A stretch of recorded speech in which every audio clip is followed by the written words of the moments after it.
Nick Fuentes is an anti-Semite. He's an anti-Semite. That's just the truth, you know? And what is now taking place within the Republican Party's ranks is that because they have basically trained an entire generation. All right, let's get to the.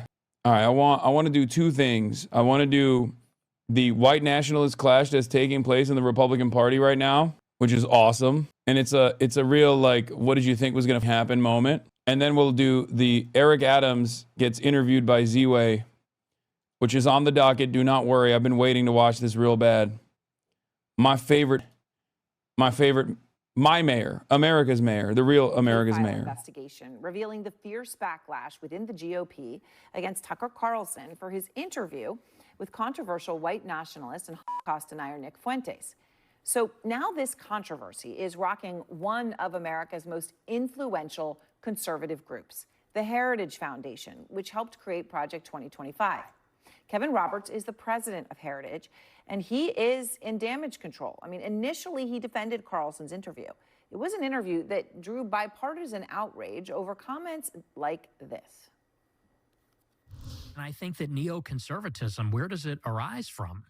It arises from Jewish leftists who were mugged by reality when they saw the surprise attack in the Yom Kippur War.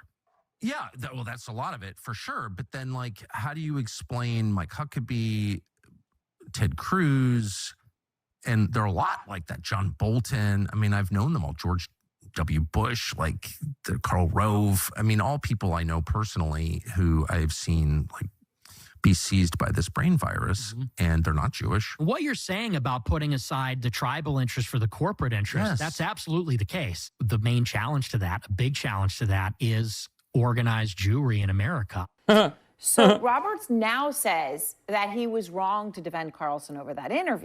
Organized Jewry in America. Okay, which way, Western man? Okay, you got Nick Fuentes over here being like, no, America is primarily invested in Israel because of the organized Jewry. And you got me on the other side saying, no, if every single American Jew became magically anti-Zionist overnight, America would still continue to defend Israel. Okay? Now, the pro-Israel advocacy network that masquerades as a Jewish advocacy network, because it's not, does it actually have tremendous amounts of influence? Of course it does. Of course it does.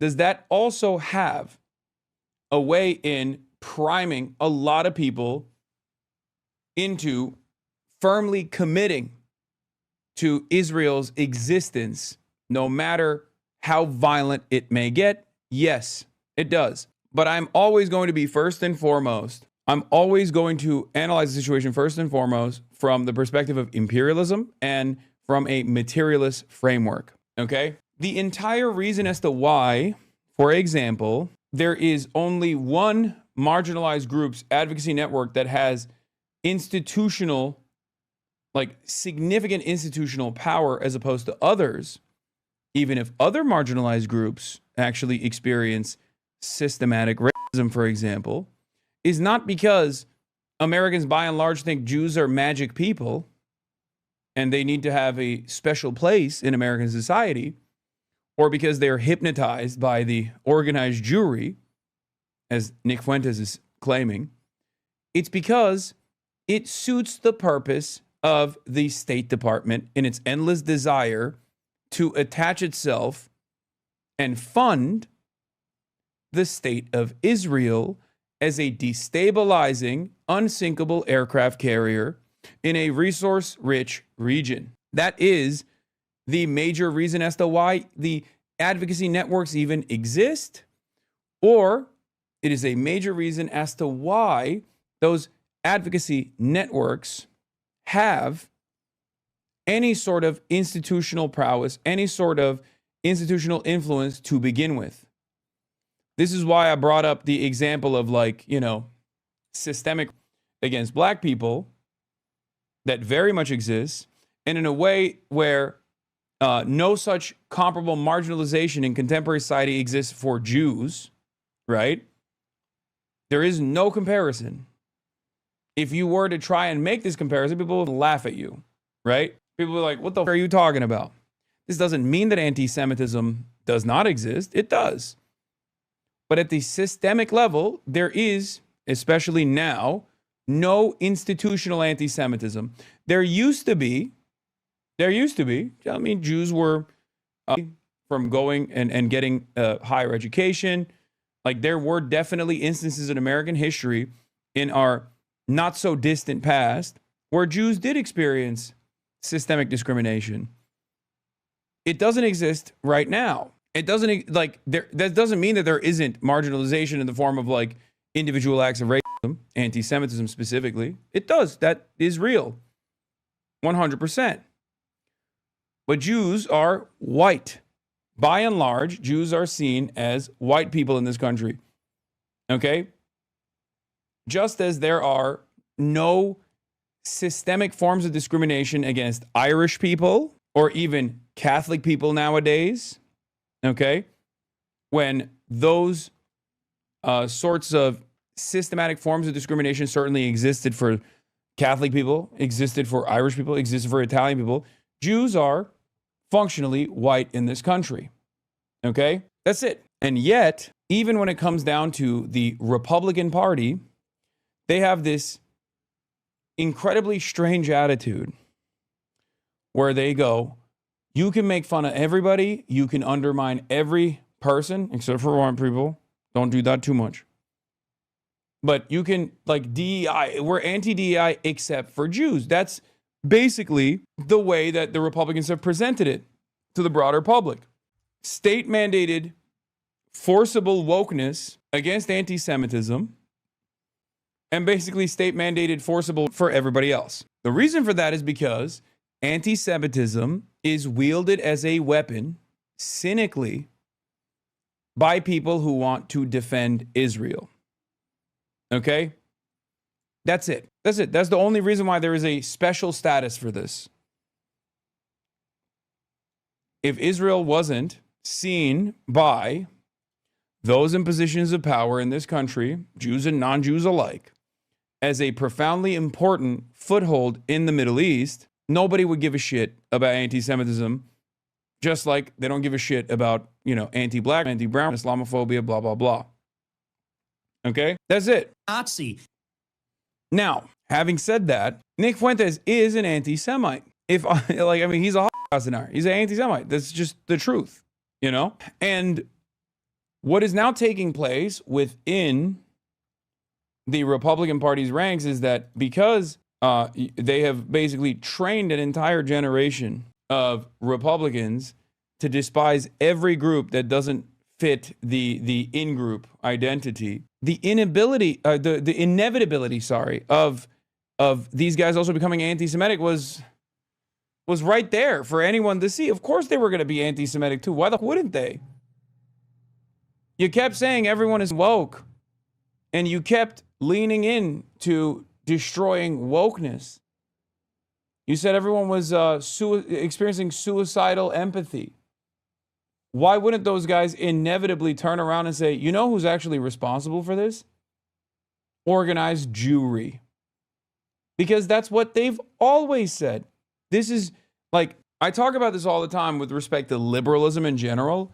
Liberalism has this good-bad dynamic. There are good people and then there's evil people, right? There's this weird moralization of people's actions under liberalism that doesn't exist under a materialist analysis of the world that Marxists abide by. Okay? And ultimately, that means there's always going to be a need for an outgroup. And that outgroup has historically been Jews. This is the reason for pogroms. This was always the reason, the blood libel, and inevitability that Jews would be outcast, seen as permanent outsiders, okay? And the most extremist version of that was obviously, aside from Tsarist Russia, was Nazi Germany. Bro's just saying shit at this point. Oh man, if only you could have the capacity to understand what I'm describing to you, because I'm kicking game right now, okay? If only. Historically, every conspiracy needs to have a primary villain, a group of people that are outsiders, that are responsible, that are the shadowy puppet masters. And historically, that group of people has always been Jews. So it is additionally insane that conservative Jews that work within the confines of the Republican Party, whether it be neocons or whether it be, Mark Levin, David Horowitz, who obviously died recently, Ben Shapiro and the like, thought that this wasn't an inevitability. Okay? You said liberal and he thought you meant Democrats? No. I mean liberalism as a political theory. Jewish people have always been historically the popular scapegoat. When material conditions collapse, people turn around and blame the Jews. This has been the case. Shut the fuck up. Hasan, you fucking loser. Kill yourself. Cry more, Hamas Piker. October 7. October 7 lever. Just admit you spread misinformation, lol. Luffy Lamau. Hey, King. Hey, King. How does it feel that the entire world, the overwhelming majority of even the Western world, realized that I wasn't spreading misinformation at all and now agree with me? How does that feel, brother? That's gotta hurt. Give it a couple more years. You'll realize that I'm one of your last remaining allies. If trends continue the way that they do, you'll be coming in here once again to be like, I am so fucking sorry. Well, I don't think you'll be around to see it because now that we realize that you said fucking kill yourself, you'll probably get a site-wide ban, but...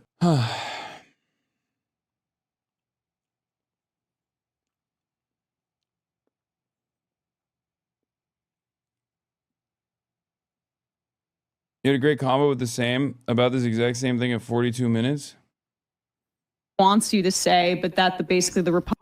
Oh yeah, rise of Jewish hatred in the media landscape. Anyway, the point is, shut the fuck up, Hassan, loser. Fuck you, kill yourself. Cry more, Hamas Piker. So there's always a need to wrap this worldview that operates on good-bad dynamics with primary villains. Okay? Like the people responsible for it. The Marxist opinion on this, the Marxist analysis on this dictates that people's class positions unite the capital owning class to operate alongside their class interests. The liberal position, the capitalist position, has no way of addressing why so many wealthy people operate the way that they do, so they look for alternative villains.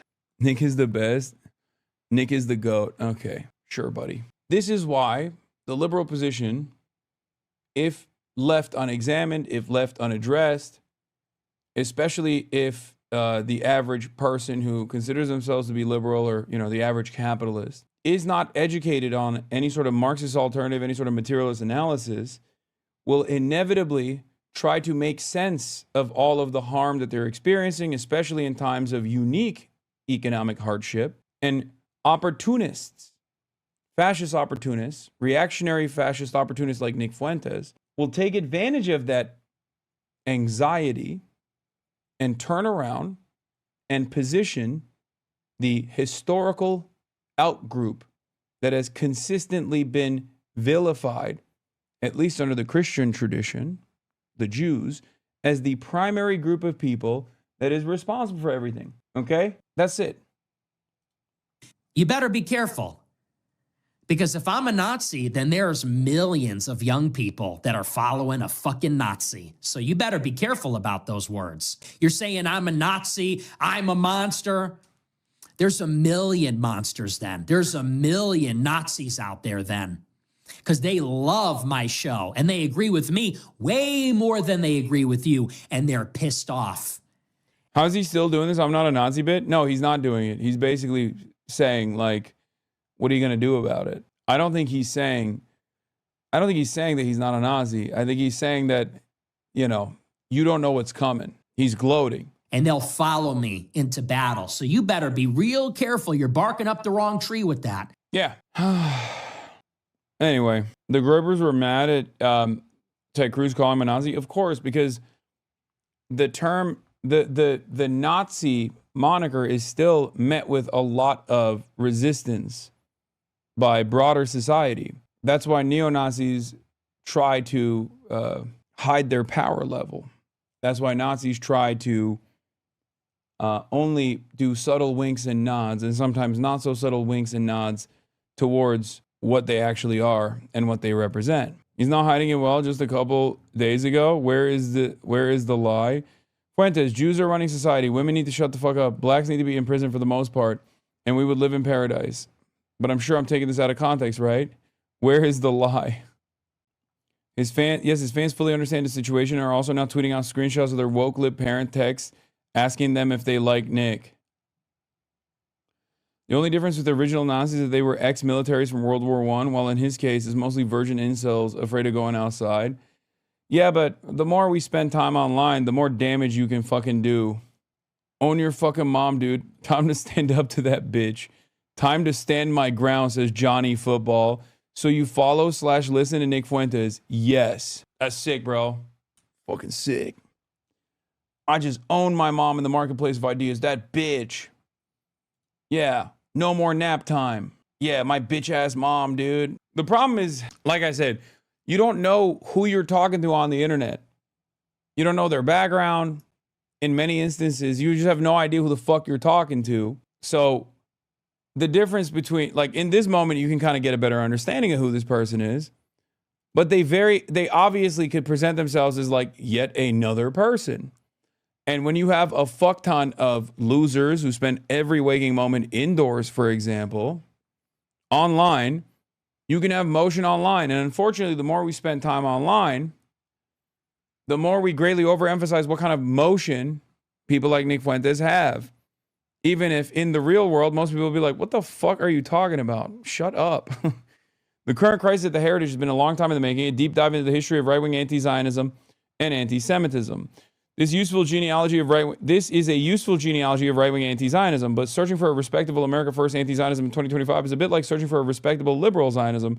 Those voices exist, but they are few and far between, and swimming against the dominant current. In theory, you may be able to pluck the Amcon brand of anti-Zionism out from the morass of conspiracism and revanchism in which it swims. In practice, it is inseparable. I agree.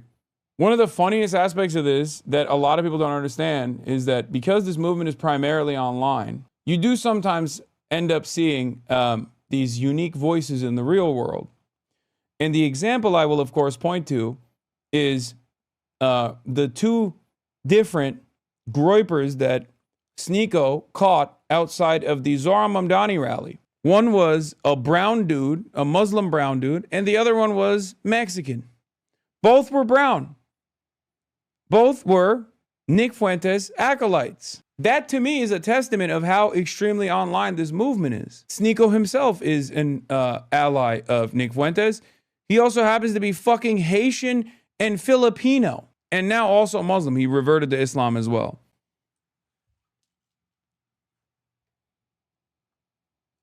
Oh, he said he's leaving the red pill, new grift now? He says it's not really about masculinity, it's insecurity projected into the camera. No shit. I've been saying that for fucking years. No shit. All right, where is the fucking, where you gotta find that clip of Sneeko encountering the two different Groypers. I think it was like outside, it was in New York. He was fiending at the Zoran victory party. I don't think he was allowed in.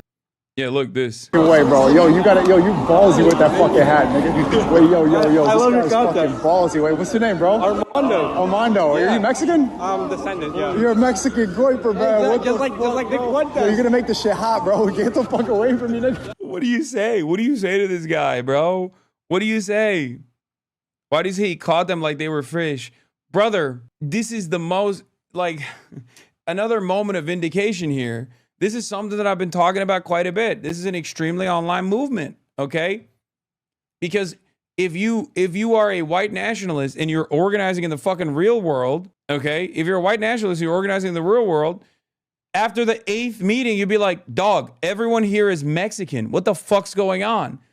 There is no better example that the Groyper movement is just an extremely online phenomenon, then this, okay? You think at the Klans meet, if after the 8th meeting, they realized that half the dudes were Guatemalan, half the dudes were fucking Muslim, that they wouldn't be like, what the fuck are we doing here? Like, here, this is the other guy. Look, he found... What was that? Yeah. Okay. Ummah power, bro. What? Ummah power. Okay, for sure. You said Ummah power? Yeah. Oh, okay, you're Muslim. Yeah. Oh, salam alaikum. I never heard that before. I was just trying to... You've never heard the word Ummah before? Okay, anyway, whatever. understand. It's what makes us. Like Ummah power. Another Groyper? Yeah. Wang half. Yeah, he's his Wang half, which is white ass N-word having a... What, I forget what it was. I don't know. That's like their little call sign. What is it? Oh, going hard as fuck. White ass N-word going hard as fuck. That's what that means. I don't need to learn that. Well, now you did. You know quite a bit, boss. Bitch, this is my fucking job. Of course. I am literally the fucking doctor of racism. Why the fuck do you question me? Okay? I know everything about racism. I have a PhD in white supremacy. But yeah, this dude is... Oh, you think you're Dr. Anus? Yeah, Dr. Anus is a singular force in this chat. What? Niggas is multiplying. We a Mexican Groyper? What are you, Pakistani? No. What are you? I'm like from the Middle East side, like the upper side. What? Yeah. What is that? The upper Middle East? Yeah. I'm not gonna dox myself, but in that region. Remember when I said one FIFA streamer came swinging at you over the Kaya stuff, and then I found out he likes Fuentes? He's Mexican-American too. His parents are fully Mexican. Brother, I mean, what do you expect? You got mad Hispanic dudes who fucking voted for Donald Trump. Why is it that crazy that a bunch of Mexican dudes on the internet found themselves following the gospel of Nick Fuentes? People are fucking desperate for a sense of community, and they want to be entertained, and they just kind of lean into this shit. At first, I think they get a response from what they have. They get a response from like the whatever the powerful entity in this is in their lives. In many instances, this is school if you're young, right, or your parents, and it's about like pissing them off, right? Oh yeah, I'm getting a response out of them. And all of these like rule creators in your lives are somewhat liberal, okay? Because they want you to be raised right. They don't want you to be a fucking shithead, okay? And the more you prime your brain into this kind of reactionary politics, because you're getting a lot of negative responses out of people, the more you feel like a rule breaker, okay? The more you find yourself in this fucking community. You're like, ooh, I'm breaking rules. Wait, Dr. Anus's father is in the chat? Hi, Hasan. I was told my son came in here earlier starting trouble. I just wanted to apologize for his behavior. He's normally a good kid. I think he had a tough day at the hospital. Please do not ban him, as he really loves your streams. Yes. Dr. Anus, your dad's in here. Paging Dr. Anus. Where you at? Here we go again. Hasan talking down on Hispanics when the majority of them don't think this way. Brother, I'm just using Hispanic people as an example right now, okay? Because, well, for two reasons. Number one, because it's like very obviously incredibly contradictory, okay? Because it's a movement that wants to eradicate them from the U.S. state, nation state boundaries. And two, because we just saw a Mexican Groyper. Oh, also, the main guy is Mexican. Like, Nick Fuentes is literally Mexican. So, should we not address that contradiction? The entire point of what I'm trying to explain here is that, like, this movement, by and large, has become incredibly diverse.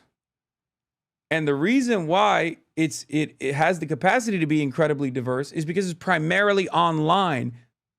Okay? That's it. This is proof that this is an extremely online movement. How do you not understand that? Because it's so inherently contradictory. You got Wang halves from the upper Middle East, Nick. What did you do? What did that Tucker interview do, man? It's Wang half, bro. I was way before Wang half than Tucker. For sure, man. That's what's up. That's, that's what's up. I feel like, bro, it's peace, man. Assalamu alaikum. Is this real life? Like, what the fuck is happening? I do think, I'm going to be honest with you, I do think this shit's a wave. I think it's just like the fucking previous wave of Gamergate.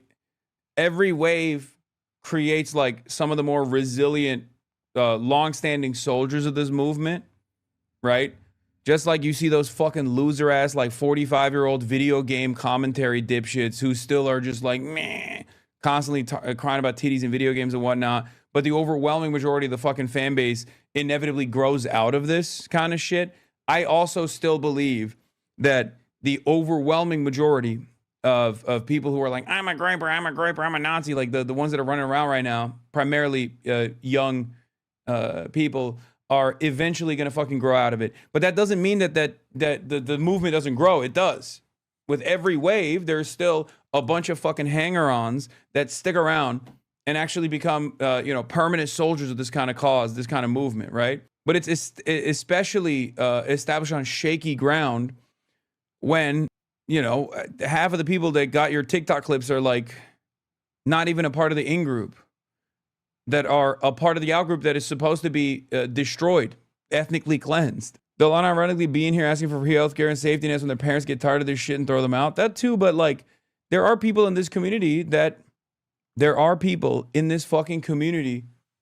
also found themselves in the throes of this like right-wing algorithm, okay? There were people who used to watch Ben Shapiro videos. There were people who watched Steven Crowder videos. There were people who watched like whatever the OG version of Nick Fuentes was on the internet, like Stefan Molyneux, Milo Yiannopoulos, shit like that. And they fucking grew out of it, and they realized that was embarrassing. Part of that is because they found someone like myself. In many circumstances, because they're like, yeah, I grew out of that shit. It was really stupid because I started watching you and I was like, this is dumb as fuck. Yeah, Jordan Peterson, Joe Rogan, even though Joe Rogan is still very much around and still very much a part of that same pipeline. It is what it is. And I do think that, a lot of people will, grow out of that. Yeah, Richard Spencer. In some instances, you just got to fucking wait it out, But some people don't. Some people don't grow out of it. If you look at my user card messages, it perfectly proves this. 23-month subscriber. What, like when you were initially in here, you used to talk shit and then you became a head? Damn, bro, you chat way too much for me to fucking go all the way up. Talking about gamers rise up. Cops need more money for better training. Bitch, you haven't said nothing in here. How is it that we can allow these clowns who don't even know how much any common thing costs tell us that we can't/don't deserve $2,000 checks? You fucking debated me. Use the middle mouse button. It doesn't always work. Baited you into reading about gaming? Yeah, I see that. Okay, stop. I keep reading the same shit. Anyway, I do still believe that these guys will grow out of it, okay? They will. But it'll take some time. And it's really fucking annoying in the process. But in the meantime, let's take a look at what the fuck's going on at the Heritage Foundation. The little groypers keep finding themselves breaking these rules, But maybe it is too late. I mean, Republican after Republican are now calling out both Carlson and Heritage, including Republican Congressman Randy Fine, who is Jewish. When widely respected. Oh no! Don't bring out this guy, brother. Don't bring out this guy. I mean, like, yeah, Nazis are fucking gross. Neo-Nazis are gross and evil, but this guy is just the Jewish version of that. Like, what are we talking about? This is something that I try to stress to people all the time. It's like, I fucking hate Nazis. It doesn't matter if someone is a anti-Semitic Nazi or a Jewish Nazi. Randy Fine is quite literally a Nazi, but Jewish. He is a fascist. He is a primary supporter of Israel. He has advocated for Israel's genocide to continue. Like, what are we talking about? Fuck this guy. I don't give a shit about this guy. It's ridiculous. Yeah. Okay, Nick Fuentes is a bigot. Why is Ben Shapiro not the same exact thing? Why is no one calling to cancel Shapiro or Randy Fine? Fine thinks Israel has a right to murder their Muslim neighbors. I think that's worse than anything Fuentes has said. Why the double standard? He's fucking cooking. He's cooking. It's true. Because, like, why do we hate Nazis, right? Why do we hate fascists, okay?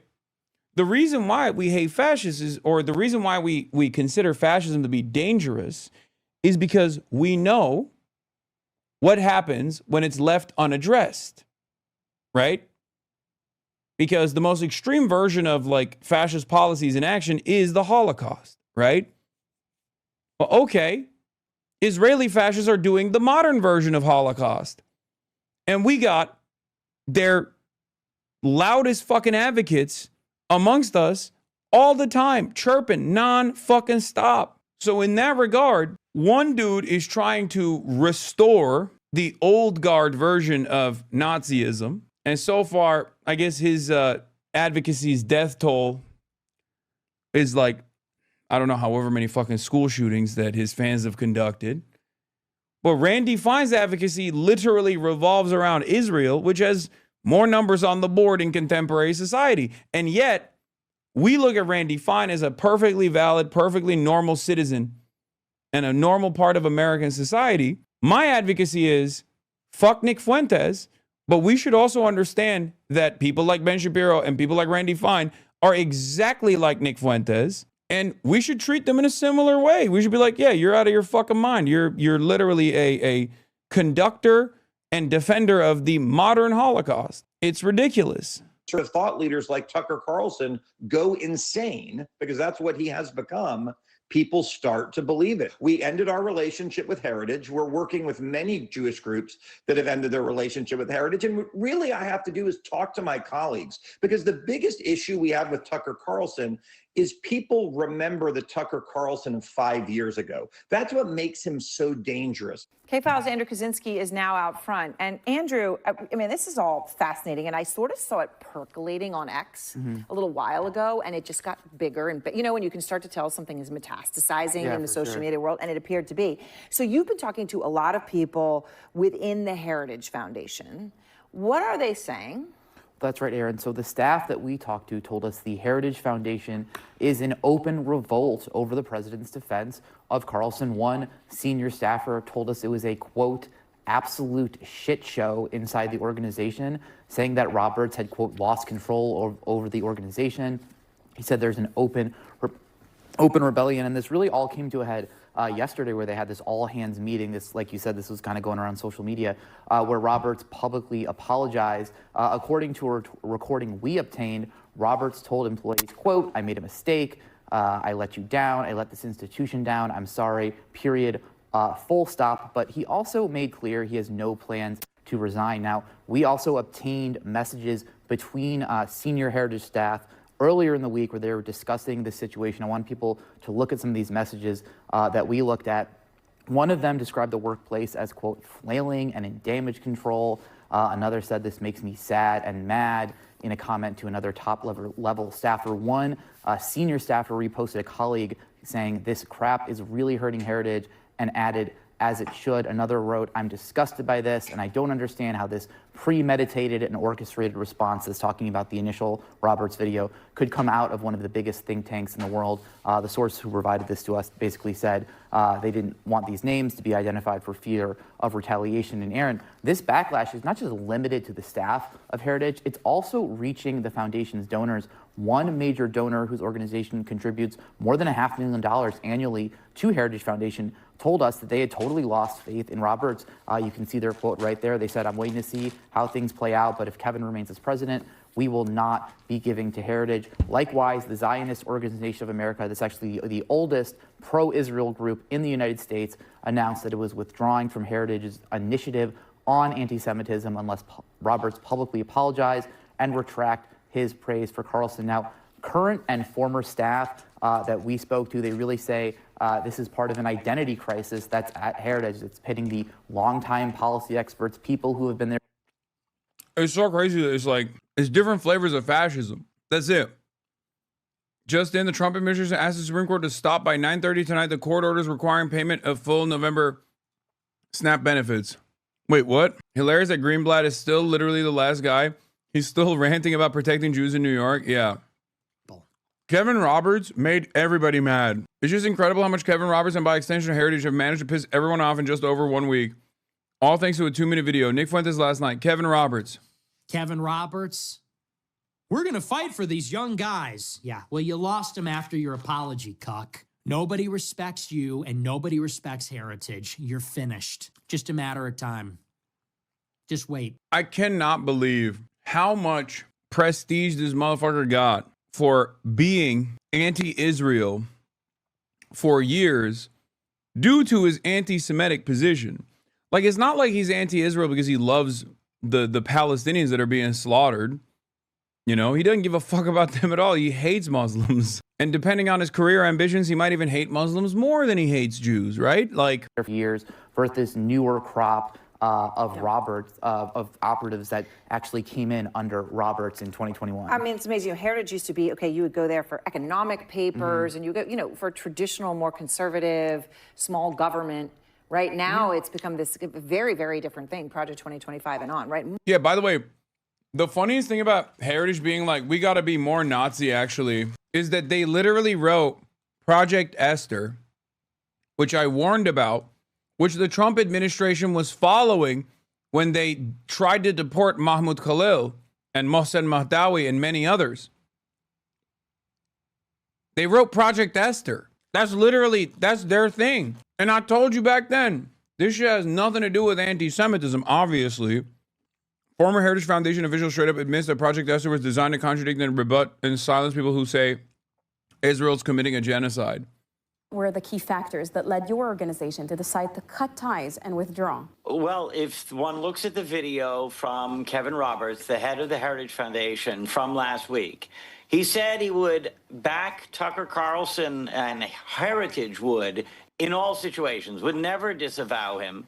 But after he set up a straw man and demonized Jews, those who were protesting Tucker Carlson's speech, as if they were a venomous coalition out to get Tucker. Tucker is obviously the one being venomous in this situation. If you look at the people he's now bringing on his show and the things he is saying himself, when he talks about Israel committing genocide in Gaza, So is the Heritage Foundation anti-Semitic now? Yeah, there's always been anti-Semites on the right.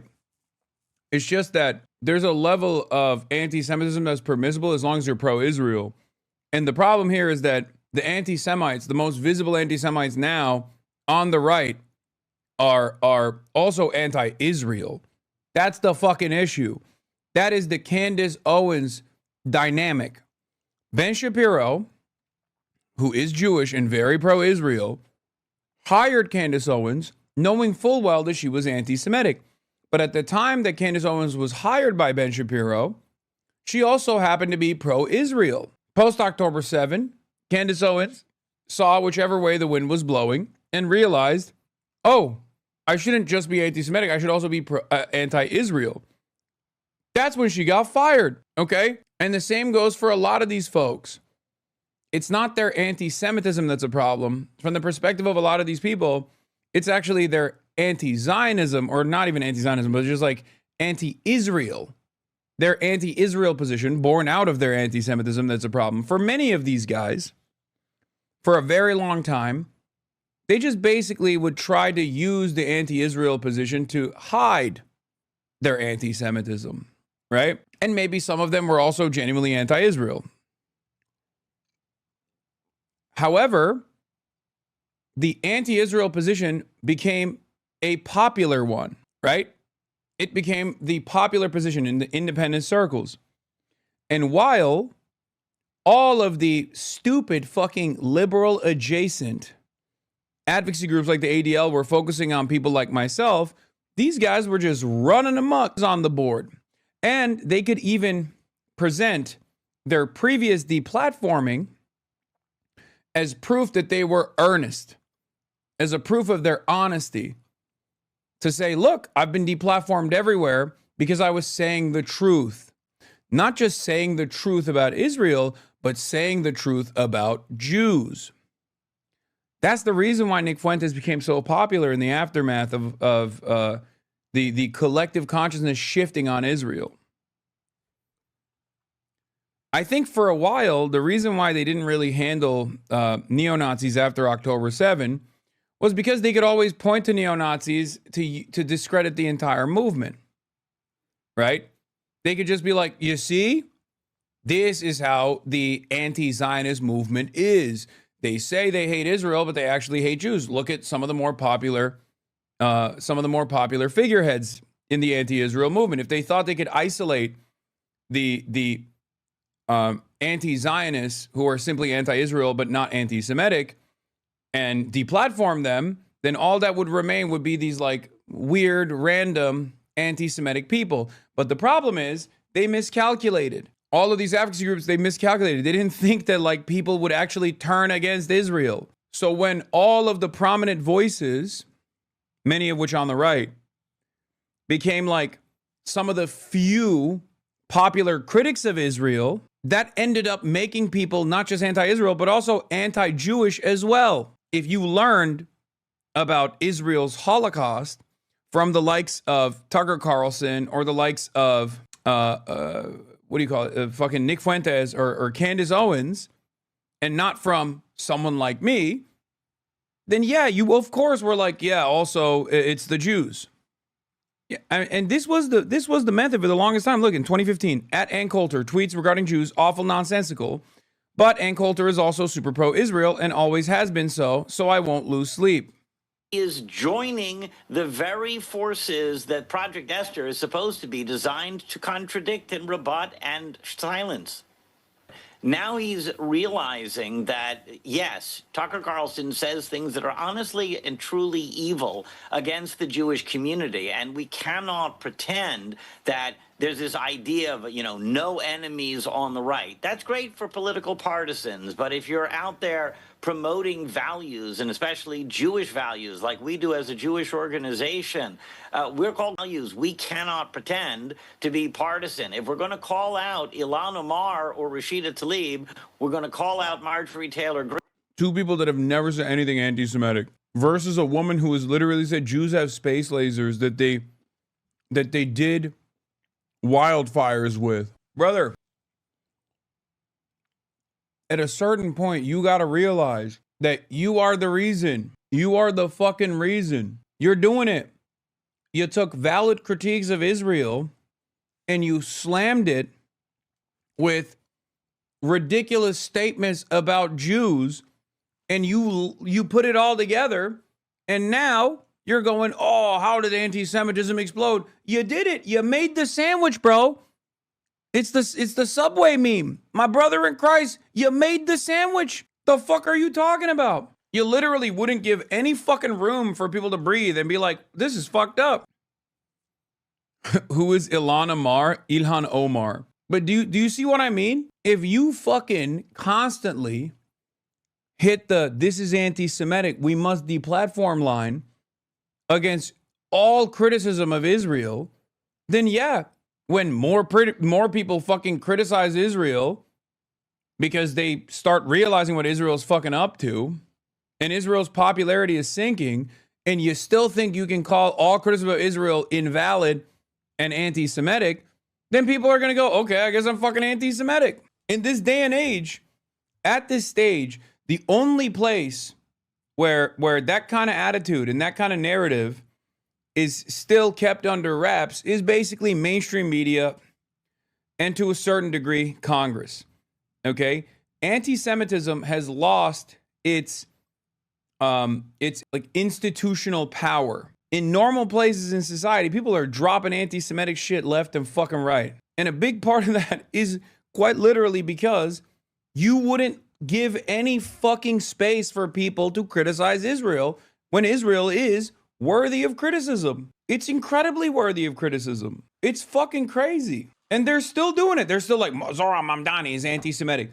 Motherfucker, it's people like myself, it's people like Zohran Mamdani who are the last non-anti-Semitic people out there who are still criticizing Israel, and you're still focusing on people like us. The fuck is wrong with you? You're a fucking idiot. There's like straight up people running around being like the international Jewry is responsible for hypnotizing every single person. And they're hypnotizing people to be woke and gay and consume pornography and love Israel unconditionally, blah, blah, blah, all this shit. And you're over here getting mad at a person who's like, hey, I think we should divest funds from, people doing terrorism. Like people who are trying to sell illegally occupied properties that they stole from Palestinian people. If that's your main gripe, you fucking lost. And Tucker Carlson when they use the same rhetoric. And what Kevin Roberts did was refuse to come in with that and even make us out to be the bad guys. And on the left, they allowed anti-Semitism to fester until it boiled over. And then all of a sudden... Oh, it was the left's anti-Semitism that made the right anti-Semitic. Oh.